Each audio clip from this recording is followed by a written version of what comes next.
Masa dipandang je air macam kat sana. Tak hatiku hancur semua. Diriku ini Apa hal, Dik? Pasal tak locek tadi? Tak pasang, kenapa tu? Air dia sampai lepas tu air berhenti tepi tu. Lepas tu air tengok dia tengok je air. Lepas tu? Sekejap air gerak. Air berhenti sini. Okey. Lepas tu dia berhenti. Lepas tu dipandang je air dia macam kat sana.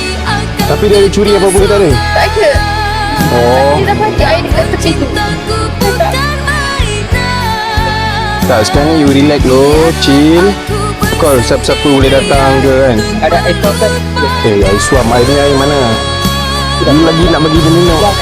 Dia berhenti dekat. Dia berhenti. Tak dia tak gerak.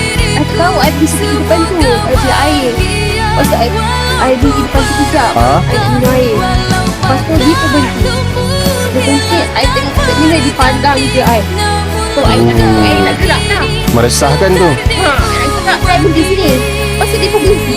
Oh. Next time kalau ada macam tu kan, you jerit dia. Air cerit tu.